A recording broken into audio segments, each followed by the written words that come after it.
Is this thing on? Welcome back to Big Mouth and fancy seeing you here in June. A very welcome, my friends, and especially my enemies. Come in, sit down, no touching. I don't do the touching. At the time I'm recording this video, because this video is being recorded a day before I'm actually going to be uploading it, it's Superman Day, so happy Superman Day.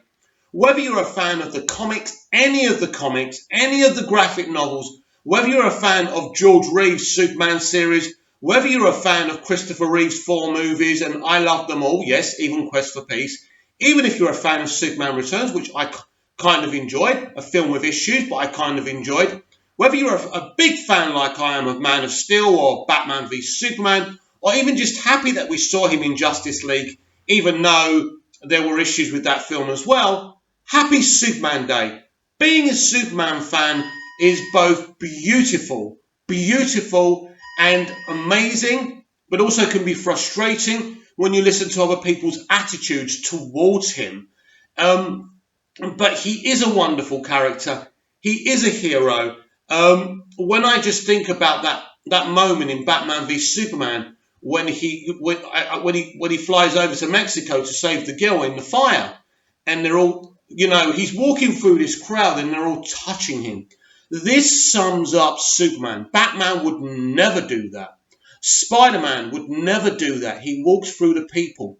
He wants to appreciate the people. He wants them to know that he's always going to be there for them. It's not about the adulation that the people show him.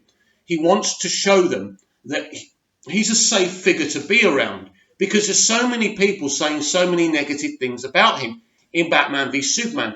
But Superman is a complex character, despite what people say. He's got all these powers. Some people say he's overpowered.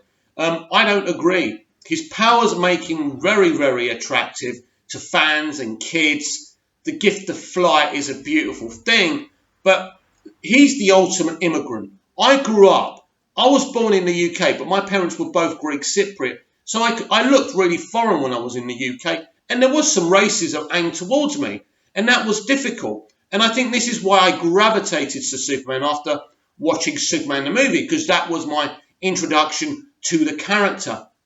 He is a wonderful character. I am desperate for an epic TV series. So as I say, whether you love Christopher Reeve, Henry Cavill, George Reeves, Brandon Routh, or Tom Welling, or even Dean Cain, I'm not a fan of the New Adventures of Superman, but a lot of people are. Celebrate today. Put your Superman tops on. Put your emojis out there. Create a profile picture. Show the world that being a Superman fan is a really proud thing to be. Now, on to the main show of Thursday's edition of the DCEU Daily. We've got two, not just one, two articles to read. A little bit later, I'll be reading a wonderful article about the Snyder Cut. But first, there's a bit of an exclusive here in this article about the Batman and about the villains that are going to be in it. So it says, exclusive, Matt Reeves, the Batman, to feature the Riddler, Firefly, Penguin and Catwoman confirmed. Right, there's no proof that any of this is true, so take it with a pinch of salt, as we always say. Firefly is interesting. Why would he lie about Firefly? This is by Thomas Polito, and the site is Geeks Worldwide. So, it's not synonymous with having any sources at Warner Brothers, but it's certainly an interesting article. So let's give it a look. Exclusive, director Matt Reeves has 4 members of his Rogues Gallery for the Batman lined up. First up is the Riddler, likely the main villain, who will be a criminal mastermind in Gotham City, who takes delight in incorporating riddles and puzzling into his schemes, leaving them as clues for the authorities to solve. Reeves is seeking a male actor of any ethnicity, or however you say that word, between the age... How can I not be able to pronounce that word? What's wrong with me? You're thinking. Between the ages of 30 and 40. Next up, the Penguin, a Gotham City mobster. He's a short, obese man with a long nose, and he uses high-tech umbrellas as weapons. Reeves is searching for a male actor of any ethnicity. Right, is that right? Yeah. Between the ages of 20 and 40. Catwoman will also be in the film as a Gotham City burglar who wears the tight one-piece outfit and uses a bullwhip for a weapon. Reeves wants an actress of any ethnicity between the ages of 20 and 30. Another villain that will show up is a professional arsonist known as the Firefly. He attempts to burn all the places that he lacked the privilege to go as an orphan child. Reeves is searching for a male actor of any ethnicity between the ages of 20 and 30. The Hollywood Reporter and Justin Crowe at Variety previously mentioned that Penguin and Catwoman may appear in the film. Danny DeVito played the role of the Penguin in Tim Burton's Batman Returns alongside Michelle Pfeiffer, who played Catwoman. Forbes first mentioned that Riddler could be in the movie as well. Jim Carrey played the Riddler in Joel Schumacher's Batman Forever. Firefly was a secondary antagonist in 2013 video game Batman Arkham Origins. Matt Reeves is writing and directing the Batman, which will see high life star Robert Pattinson suit up as the Caped Crusader. Filming will begin sometime next year for a June 2021 release date. And that's that. So I'm not sure how accurate this is. And actually, I can pick holes at it. We already know this for sure. This is a whodunit. And the Rogues Gallery are going to be suspects. Now, could the Riddler be leaving clues for Batman? And in a crazy, insane way, his riddles are clues to solve this murder. So I don't find that hard to believe that the Riddler's in it. I don't think he'll be the main villain, by the way. Penguin, Catwoman. As I say, Firefly's a bit of a shocker. Good character. It's good to bring characters that haven't been used before in live action, whether it's movies or TV, comic book TV shows or CBMs. I like the idea of Firefly. Am I right? Wasn't Firefly in Gotham, and wasn't the character played by a female? Right? I'm not even sure in the comics if it's a female Firefly or male, or maybe they've actually had both. God, I wish this phone would stop bloody well ringing. I'm not doing this video again. So we proceed. Yeah, so basically, from what we know, it's a whodunit with most of the, gallery of villains, which is really exciting. As I've said before, people have kind of said, this is going to be like Batman Returns. It's going to be, it's going to combust with too many characters. No. The point is, it can be done in another way, because if this is a whodunit, you need all the Rogues Gallery in this film. So we'll see what happens. I'm really excited. The concept excites me. The casting of Robert Pattinson excites me. And I can't wait to see who Matt Reeves casts, if they're actually in it, as the Riddler, Catwoman, the Penguin, even rumours of Robin being involved. I would rather unknowns be involved, but we will see what happens. Now, for this Zack Snyder article. So, this site's called The Ringer, right? Kneel before Zack. Release the Snyder Cut is an uncommonly passionate and quixotic movement.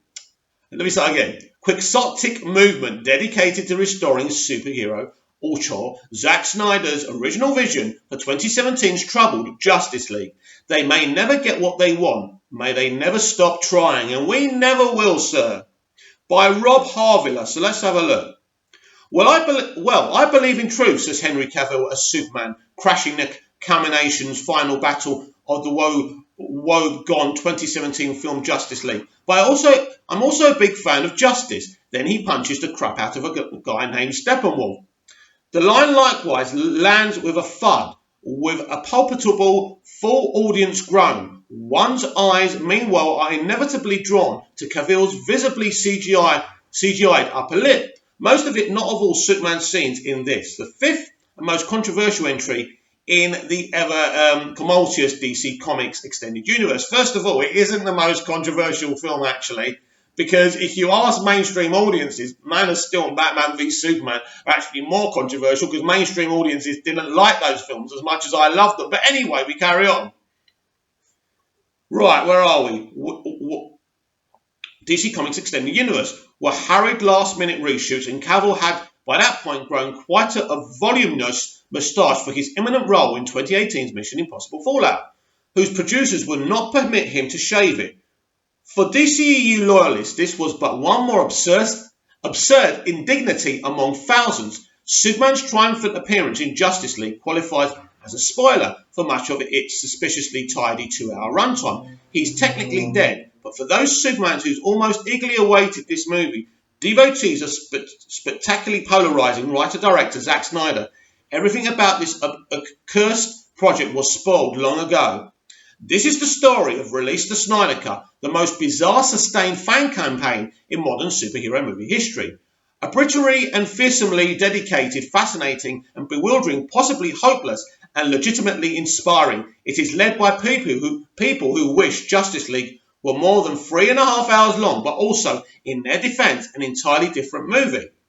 And we know Zack's cut. Look, Zack's cut does, kind of follow the same storyline. And there will be some similar threads there. But it is absolutely such a different movie.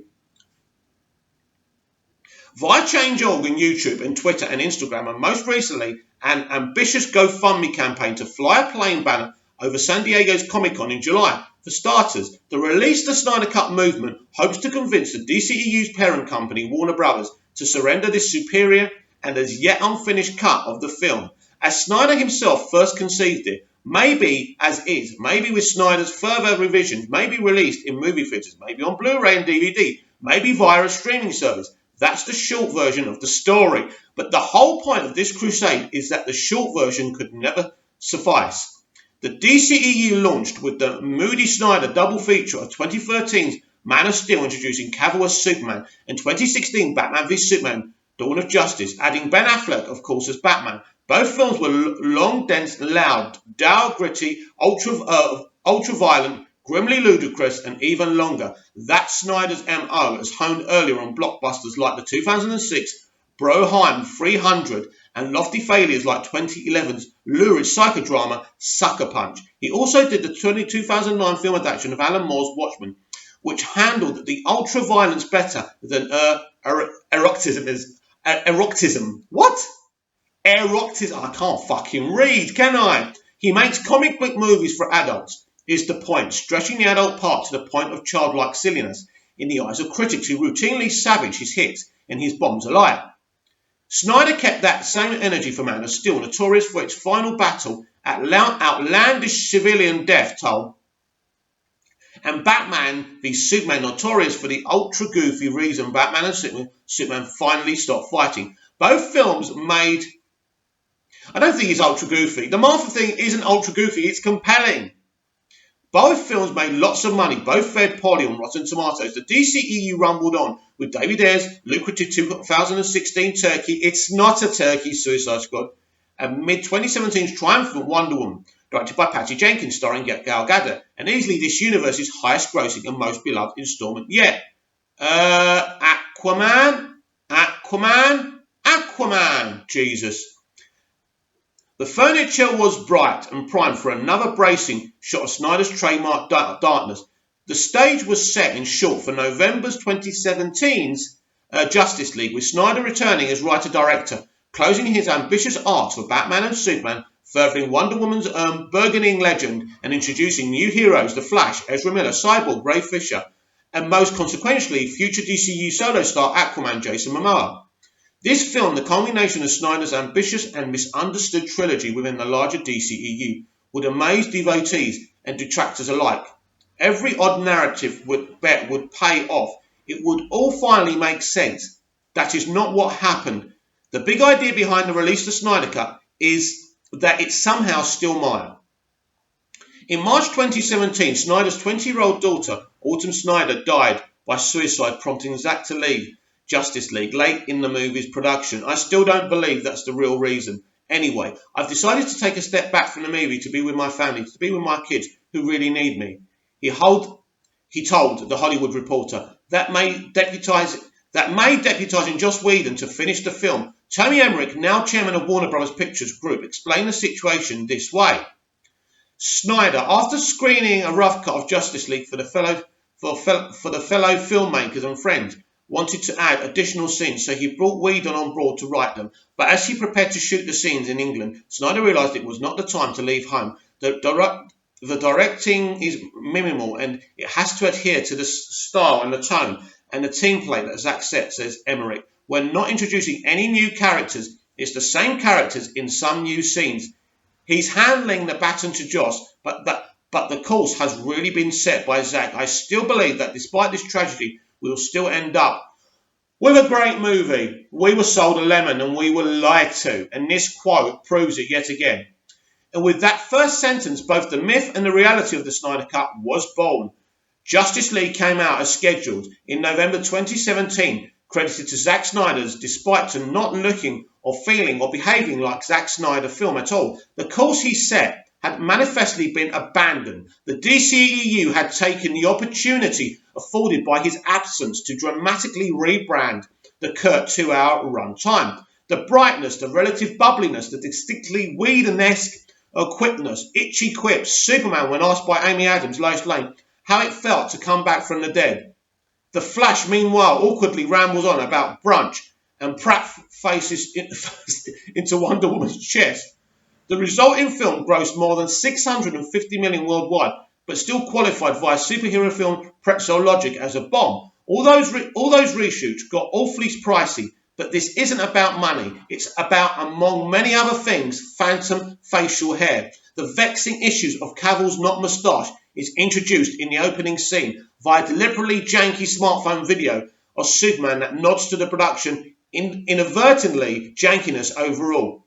Justice League style and tone and template were, in a word, marvelised, bathed in a relative sweetness and light, a differential nod to the ungodly dominant MCU Whedon wrote and directed both 2012's The Avengers and 2015's Avengers Age of Ultron.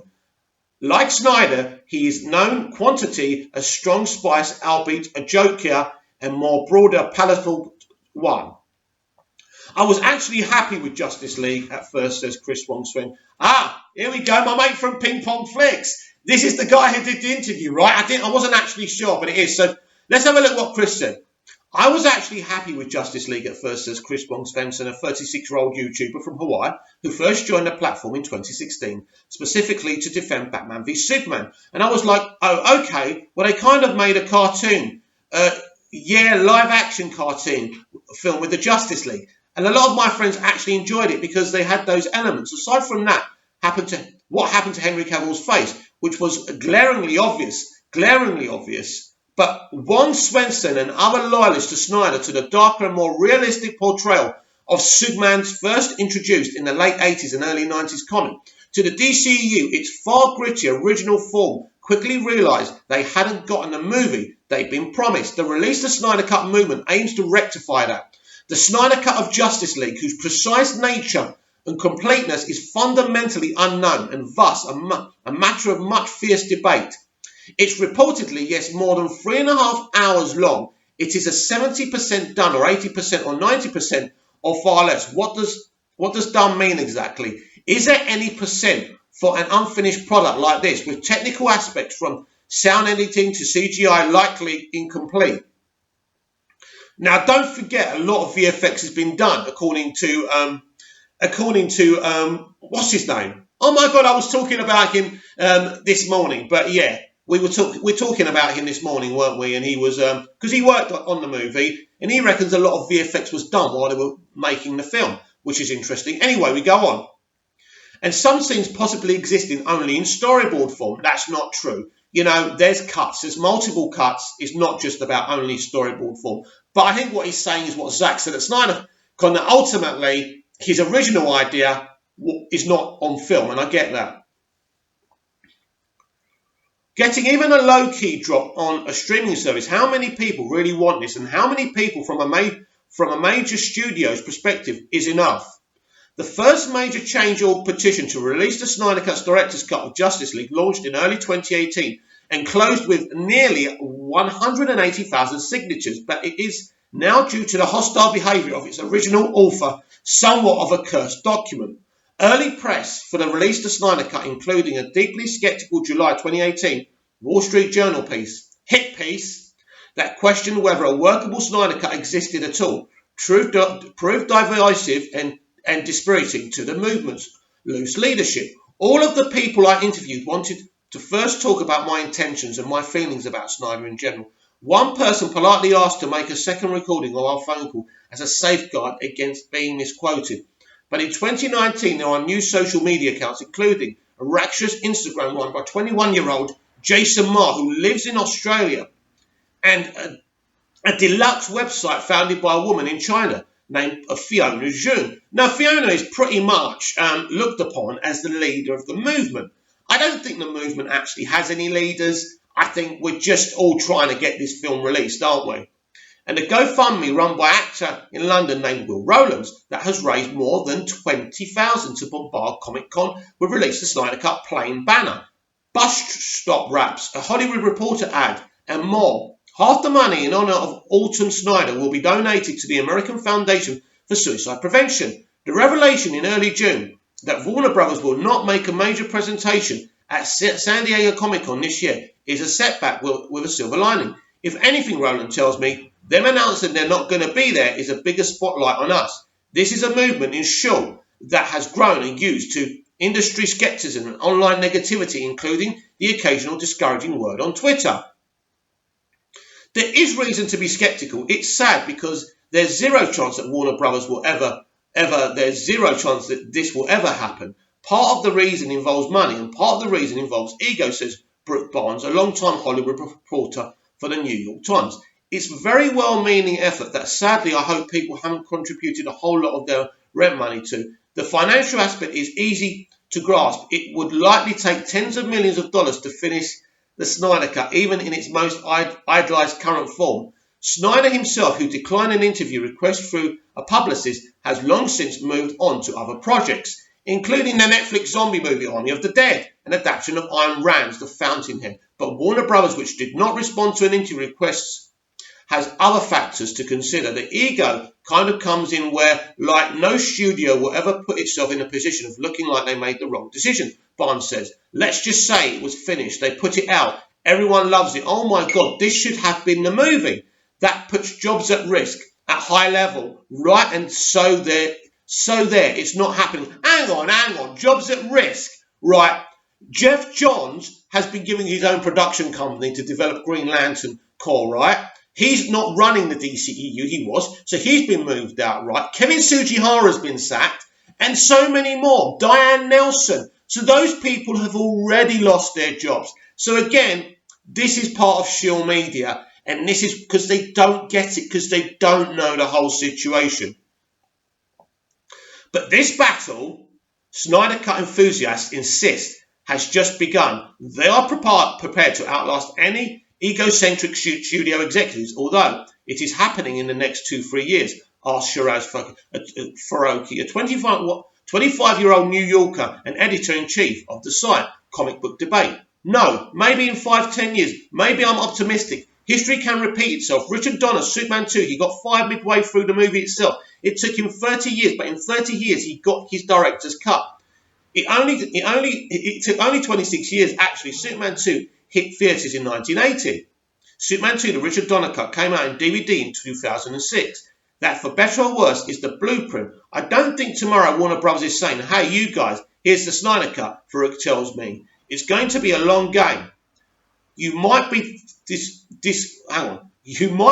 disinclined to take this movement literally, but you'd best take it seriously. I don't even know what to say to that, Barnes says, when I outline Release the Snyder Cut's 10-plus year game plan. That's an energy I don't have. Joseph Todd, a 35-year-old PSM radio host who lives in Illinois and goes by the name Zod Writer. Yeah, we all know Zod Writer, don't we? Still remember when he first caught the Whedonized Justice League in theatres and I realised he'd been had. I was very active on Facebook at the time, he says, and I remember going home that night after seeing it with my father and my nephew, and I remember coming home to my apartment after seeing that movie and logging onto Facebook and posting Justice League was just fine.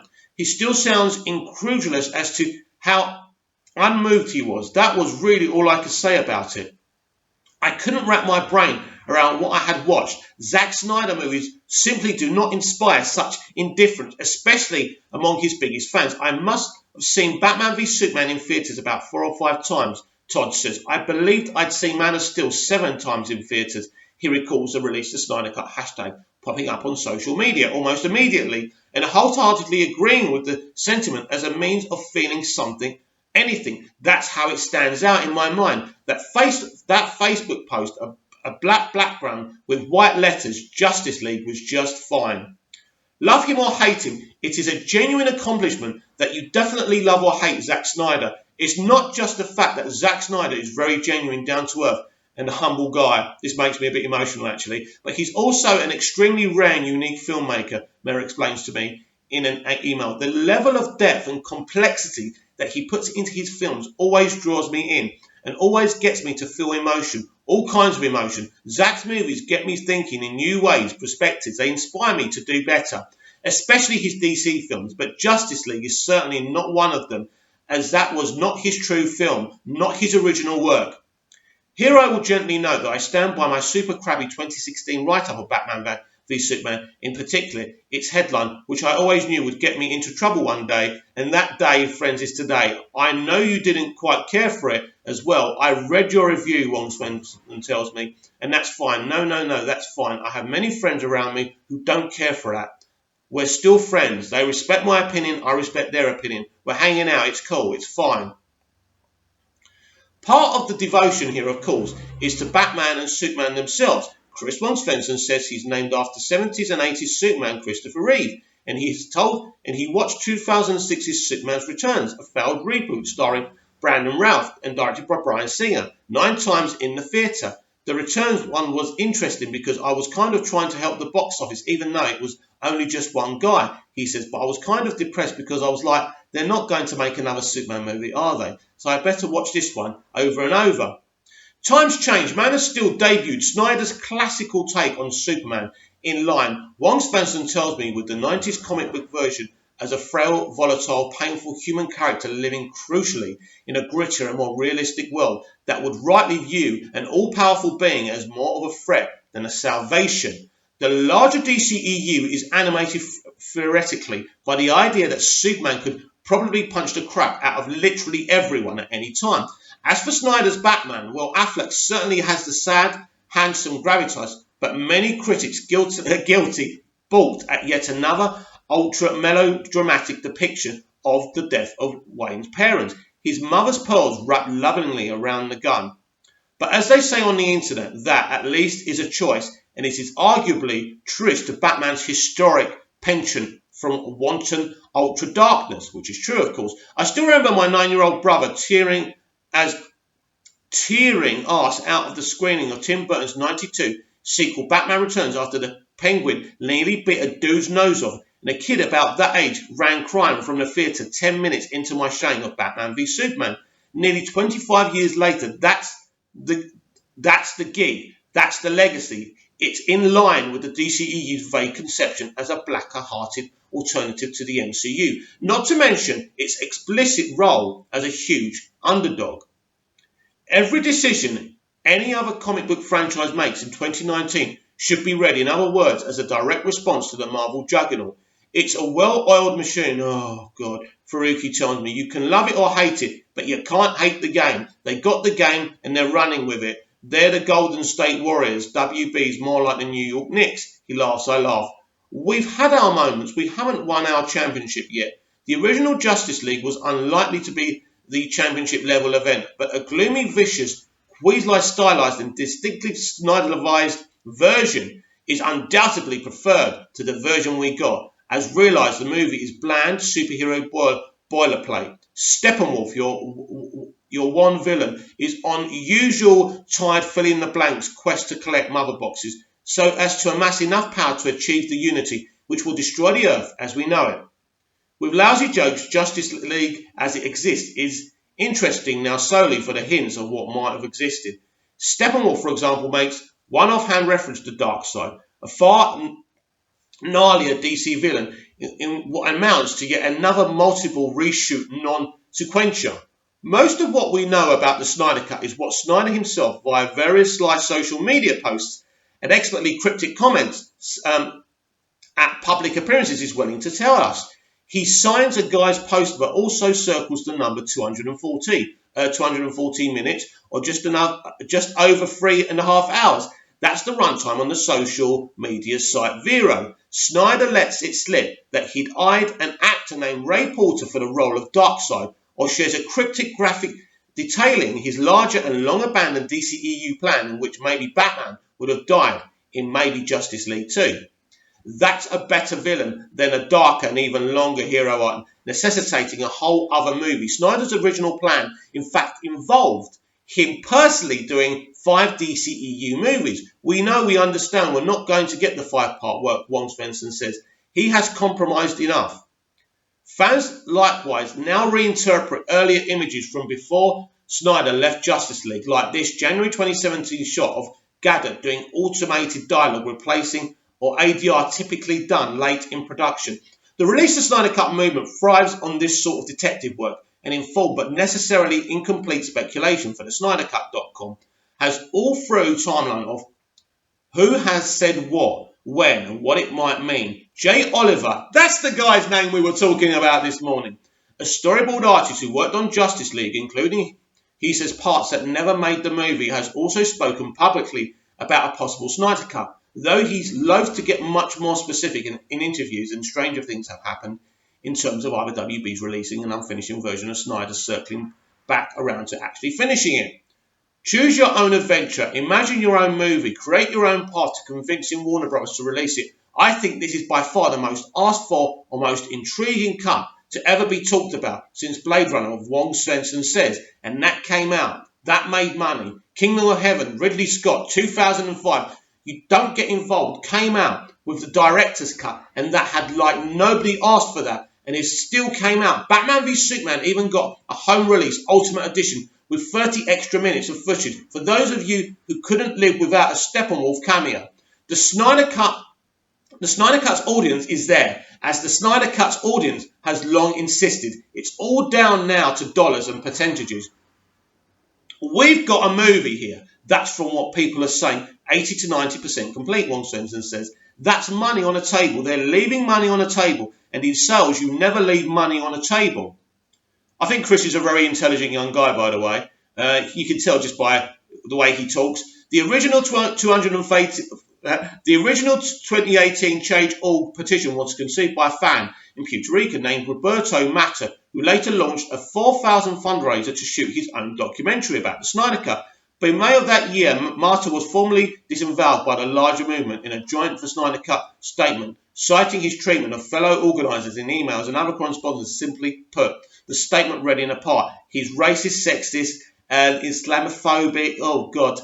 Farik tells me that he rewrote that first petition to soften it and helped to go viral. Mata, who called out his critics in another Change.org dispatch that also referenced ignorant and irrational agendas and beliefs like feminism, social justice war, Black Lives Matter. Oh, my God. Why do people get political? It really does annoy me sometimes, especially when it's nothing to do with anything. Such is the nature of haranguing passionate comic book and superhero movie fans on the internet. In 2019, there is always the threat of a total culture war, devolution. The pinned tweet on the Retweet the Snyder Cut account is a detailed code of conduct. Another brief crisis point came in April when right-wing provocateur Ben Shapiro tweeted, "Release the Snyder Cut," in the midst of a conversation about the 2018 Natalie Portman film Vox Lux. In my camp, Fariki says now, I was publicly saying that putting him as the poster child, you're never going to get the Snyder Cut out. And it's true. There are larger ongoing disagreements as to how to approach Warner Brothers, namely whether to play a good cop by convincing them that the Snyder Cut is profitable, or bad cop demanding the Snyder Cut, or else. The question is which approach will work, or work faster. You have to look at the pressure point, Barnes explains, using the 2019 film Shazam, a modest hit when compared with late 2018's blockbuster Aquaman, but as solid evidence of the DCEU's expanding range as an example. So let's say Shazam was enormously important for them, for a lot of reasons, he says, of Warner Bros. They had to show they could do that with another character and blah, blah, blah. So if there was like a coordinated boycott campaign, I don't want to give people ideas, but we're holding this new movie hostage until you give us what we want. This is going to matter more to them than whatever else they're doing. No. The Release the Snyder Cut movement has its prominent figures, but not centralised, monolithic leadership. This is a level of passion is uncommon among fans, also willing to march in lockstep, which partially explains why you can find random folks on Twitter spamming entirely unrelated Warner Brothers posts. For example, a trailer for the upcoming Melissa McCarthy, Tiffany Haddish, Elizabeth Moss crime drama The Kitchen. The Release the Snyder Cut replies, this is not officially sanctioned activity. Those Wong Svensson understands the motivation. They have a lot of emotions and they're bringing out their emotions. he says, and I don't really fault them for that. They don't know how to express themselves to Warner Brothers. They did the phone call thing as well, but they don't know how to get more of us to talk about it. And I understand as a human level frustration, the easiest way is to tweet about it. The phone call thing refers to an earlier, more official campaign to bombard Warner Bros. Switchboard with the Snyder Cut related calls, but these sorts of tactics might backfire. I think they're just counterproductive because you think about it, no Warner Brothers brass is monitoring the Warner Brothers Twitter account, says Kate Ebland, the deputy editor of the film IndieWire.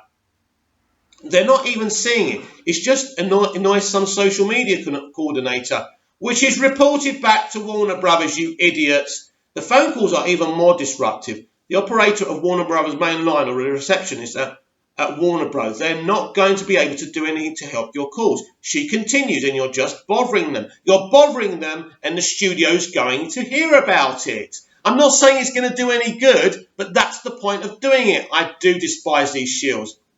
Erbland likewise is sceptical as to the release of Snyder Cut movement's ultimate chances of success. Of course, there's no modern precedent for this sort of thing panning out the way that they would want. Part of that modern precedent involves streaming services and tantalising prospect that a flustered Warner Brothers would just dump the Snyder Cut in whatever liminal form it exists on Netflix, or like with no promotion, where the people clamouring for it could get it, and nobody else would even see it. First of all, Netflix has to agree to take it, Barnes says. They've been increasingly, what's the right word, sensitive about being viewed as dumping ground for studio or movies, even though they just saved Lucifer and showed season 5, right? And showed season 4 and they've just given it a season 5, right?